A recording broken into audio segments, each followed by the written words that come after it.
5 ಪಾಲಿಕೆಯಲ್ಲಿ ಹೈಕೋರ್ಟ್ ಆದೇಶದಂತೆ ಪಾಲಿಕೆಗಳು ಕಸವಿಲೇವಾರಿಯ 33 ಪ್ಯಾಕೇಜ್ ಆಗಿ ಟೆಂಡರ್ ಕರೆಯುತ್ತಾರೆ. ಅದರಲ್ಲಿ ಅವ್ಯವಹಾರ, ನಿಯಮಾವಳಿ ಸರಿಯಾಗಿ ಪಾಲಿಸಿಲ್ಲ ಎಂದು ಮಂಜುನಾಥ್ ಬೀಸಾಗರ್ ರವರು ಲೋಕಾಯುಕ್ತಕ್ಕೆ ದೂರು ಸಲ್ಲಿಸಿದರು.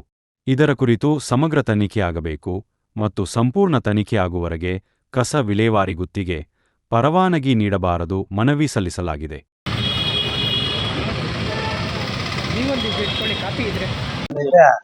ಅದೇ ಮೇಡಮ್ ಕಳಿಸಿದೆ ನೋಡಿ. ನಮ್ಮ ಬೆಂಗಳೂರು ಮಹಾನಗರ ಪಾಲಿಕೆ, ಇಂದಿನ ಬೆಂಗಳೂರು ಮಹಾನಗರ ಪಾಲಿಕೆ ಈಗಿನ GBA ವ್ಯಾಪ್ತಿಯ 198 ವಾರ್ಡಲ್ಲಿ ಈ ಮನೆಯಿಂದ ಕಸ ತೆಗೆಯೋಕ್ಕೆ ಒಂದು ಟೆಂಡರ್ ಕರೆದಿದ್ರು 33 ಪ್ಯಾಕೇಜ್ಗೆ. ಅದು ಎವ್ಯಾಲ್ಯೂಯೇಷನ್ ಎಲ್ಲ ಮುಗಿದು 1ನೇ ತಾರೀಕು ಇದೇ ವರ್ಷ ಜನವರಿಯಲ್ಲಿ ಫೈನಾನ್ಸ್ ಬಿಡ್ ಎಲ್ಲ ಓಪನ್ ಆಯಿತು. ಅದರಲ್ಲಿ ಯಾರು ಈ TEC ಅಂತ ಎವ್ಯಾಲ್ಯೂಯೇಷನ್ ಮಾಡಿದಾರಲ್ಲ, ಟೆಂಡರ್ ಎವ್ಯಾಲ್ಯೂಯೇಷನು, ಆ ಕಮಿಟಿಯವರು ಒಂದೇ ಒಂದು ಗುಂಪಿಗೆ, ಯಾರೋ ಒಬ್ಬರು ಪೂರ್ವ ನಿರ್ಧಾರಿತ ಗುಂಪಿಗೆ ಸಹಾಯ ಆಗೋ ಥರ ಎವ್ಯಾಲ್ಯೂಯೇಷನ್ ಅಂದರೆ ಮೌಲ್ಯಮಾಪನ ಮಾಡಿ ಒಂದು ಗುಂಪಿಗೆ ಒಂದು ಫೇವರಿಸಮ್ ಮಾಡಿದ್ದಾರೆ. ಆ ಫೇವರಿಸಮ್ ಮಾಡುವಾಗ ಆ ಗುಂಪಿಗೆ ಒಂದು 25 package out of 33 package 25 package ಅವ್ರಿಗೆ ಮಾಡೋ ಥರ ಮಾಡುವಾಗ ಅದರಲ್ಲೂ 12 ಪ್ಯಾಕೇಜ್ ಒಂದೇ ಕುಟುಂಬಕ್ಕೆ, ವಾನಾತಿ ಅನ್ನೋ ಒಂದು ಕುಟುಂಬಕ್ಕೆ ಸೇರಿರುವಾಗ 12 ವಿವಿಧ ಕಂಪನಿಗಳಿಗೆ ಆಗೋ ಥರ ಮೌಲ್ಯಮಾಪನವನ್ನ ಪಕ್ಷ ಭೇದ ಮಾಡಿದ್ದಾರೆ. ಇದನ್ನ ಖಂಡಿಸಿ ನಾವು ಈಗಾಗಲೇ ಮಾನ್ಯ ಅಪರಾಯ ಮುಖ್ಯ ಕಾರ್ಯದರ್ಶಿಗಳಾಗಿರ್ತಾರೆ ತುಷಾರ್ ಗಿರಿನಾಥ್ ಅವರಲ್ಲಿ ಅಪೀಲ್ ಹಾಕೊಂಡಿದ್ವಿ. ಆ ಅಪೀಲಲ್ಲಿ ಒಟ್ಟು 63 ಅಪೀಲ್ ಹಾಕಿದ್ವಿ. 63 ಅಪೀಲನ್ನ ದಿನಾಂಕ 27/1/2026ರಿಂದ 7/2/2022 ಸತತವಾಗಿ ಅವರು ಎಲ್ಲ ಅಪೀಲ್ನ ವಿಚಾರಣೆ ಮಾಡಿದ್ರು. ವಿಚಾರಣೆ ಮಾಡಿದಾಗ ಮೇಲ್ನೋಟಕ್ಕೆ ಅಪೀಲಲ್ಲಿ ಸತ್ಯಾಂಶ ಇದ್ದಂತನ ಕಂಡು ಬಂದು ಅವರು ಈ TEC ಅಲ್ಲಿ CGM ಆಗಿದ್ರಲ್ಲ, ಚೀಫ್ ಜನರಲ್ ಮ್ಯಾನೇಜರ್, ಅವರು CE ಲೆವೆಲ್ ರಾಘವೇಂದ್ರ ಪ್ರಸಾದ್ ಅಂತ ಇದ್ದಾರೆ, ಅವರಿಗೆ ಒಂದು ಆದೇಶ ಮಾಡ್ತಾರೆ. ನೀವು ಈ ಮೌಲ್ಯಮಾಪನ ಮಾಡಿರ್ತೀರಲ್ಲ, ಆ ಮೌಲ್ಯಮಾಪನ ಮಾಡಿರೋದಕ್ಕೆ ಪ್ರಮಾಣ ಪತ್ರ ನೀಡಿ, ವೆರಿಫಿಕೇಶನ್ ಅಫಿಡೇವಿಟ್ ನೀಡಿ ಅಂತ ಹೇಳ್ತಾರೆ. ಆದ್ರೂ ಕೂಡ ಇವರು ಆ ವೆರಿಫಿಕೇಶನ್ ಅಫಿಡೇವಿಟ್ನ ಅಂದ್ರೆ ಪ್ರಮಾಣ ಪತ್ರನ ಕೂಡ ಅವರು ರಾಂಗ್ ಆಗಿ ಕೊಡ್ತಾರೆ. ಏನಂತ, ಈ TEC ಮೆಂಬರ್ಸ್ ಎಲ್ಲ ನಾವು ಸರ್ವಾನುಮತದಿಂದ ತೀರ್ಮಾನ ತಗೊಂಡು ಇವ್ರನ್ನ ಮಾಡಿದೀವಿ ಅಂತ. ಈ 12 ಪ್ಯಾಕೇಜು ಮತ್ತೆ ಟೋಟಲ್ 25 ಪ್ಯಾಕೇಜ್ ಅಲ್ಲಿ ಏನೇನು ಲೋಪದೋಷಗಳಾಗಿವೆ ಅವು ನಾವು ಪಟ್ಟಿ ಮಾಡಿ ಕೊಟ್ಟಿದೀವಿ.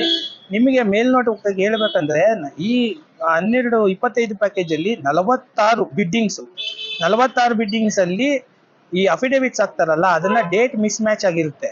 ಅವ್ರನ್ನ ಏನ್ ಮಾಡ್ತಾರೆ ಇವ್ರನ್ನೆಲ್ಲ ಯಾರು ಡೇಟ್ ಮಿಸ್ ಮ್ಯಾಚ್ ಮಾಡಿರೋದೆಲ್ಲ ಒಂದೇ ಗುಂಪಿನವರು. ಆ ಗುಂಪಿನವ್ರನ್ನೆಲ್ಲ ಕ್ವಾಲಿಫೈ ಮಾಡಬೇಕು ಅಂತ ಆ ಡೇಟ್ ಮಿಸ್ ಮ್ಯಾಚ್ ಮಾಡಿರೋದನ್ನ ಇವರು ಎಕ್ಸಾಮ್ಷನ್ ತಗೋತಾರೆ. ಯಾರಿಂದ? CC ಇಂದ.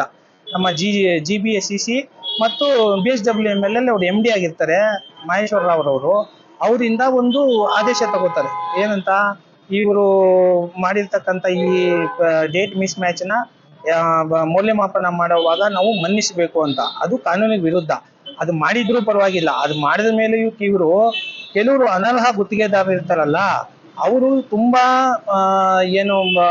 ಟೆಂಡರ್ ಇದರಲ್ಲಿ ಕಂಡೀಷನ್ಸ್ ನ ವೈಲೇಟ್ ಮಾಡಿರ್ತಾರೆ.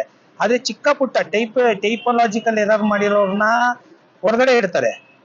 ಇವರು ದೊಡ್ಡ ಮೊತ್ತದಲ್ಲಿ ಮಾಡಿರ್ತಕ್ಕಂಥ ತಪ್ಪುಗಳನ್ನ ಮಾಡಿರ್ತಾರಲ್ಲ, ಅವ್ರನ್ನ ಅರ್ಹರನ್ನಾಗಿ ಮಾಡ್ತಾರೆ. ಇದನ್ನೆಲ್ಲ ನಾವು ಪರಿಶೀಲನೆ ಮಾಡಿದಾಗ ಏನಕ್ಕಪ್ಪ ಈ ತರ ಮಾಡಿದ್ದಾರೆ ಅಂದ್ರೆ, ಇವರೆಲ್ಲ ಮೊದಲೇ ಗುಂಪು ಮಾಡ್ಕೊಂಡು ಕಾರ್ಟೆಲ್ ಮಾಡ್ಕೊಂಡು ಟೆಂಡರ್ ಹಾಕಿರ್ತಾರೆ. ಈ ಕಾರ್ಟೆಲ್ ಮಾಡಿರೋ ಗುಂಪಿಗೆ ಇವರು ಸಹಾಯ ಮಾಡೋದಿಕ್ಕೆ ಈ TEC ಮೆಂಬರ್ಸ್ ಮೌಲ್ಯಮಾಪನ ಮಾಡಿದ್ದಾರೆ ಅನ್ನೋದನ್ನ ನಾವು ಅನುಮಾನ ಬಂದು ನಾವು ವಿಚಾರಣೆ ಮಾಡಿದಾಗ ಕೆಲವೊಂದು ದಾಖಲಾತಿಗಳು ಸಿಕ್ತು. ಆ ದಾಖಲಾತಿಗಳನ್ನೆಲ್ಲ ನಾವು ಮಾನ್ಯ ಕರ್ನಾಟಕ ಲೋಕಾಯುಕ್ತರಿಗೆ ಸಲ್ಲಿಸಿದೀವಿ. ನಾವು ಈಗ ಏನ್ ಅಪೀಲ್ ಹಾಕೊಂಡಿದ್ವಲ್ಲ ನಮ್ಮ CS ಹತ್ರ, ACS ಹತ್ರ, ಅವರು ಕೂಡ ನಮ್ಗೆ ನ್ಯಾಯ ಕೊಟ್ಟಿಲ್ಲ. ಅದಕ್ಕಾಗಿ ನಾವು ನ್ಯಾಯ ಕೋರಿ ನಮ್ಮ ಕರ್ನಾಟಕ ಲೋಕಾಯುಕ್ತರಿಗೆ ಇವತ್ತು ಮನವಿ ಸಲ್ಲಿಸಿದೀವಿ.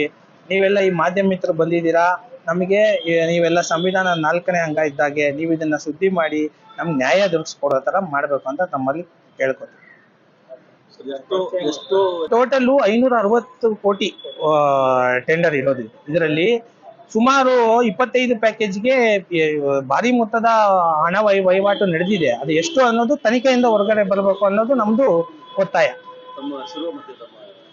CS ವೆಂಕಟೇಶ್ ಅಂತ ನಾನು ಗುತ್ತಿಗೆದಾರ.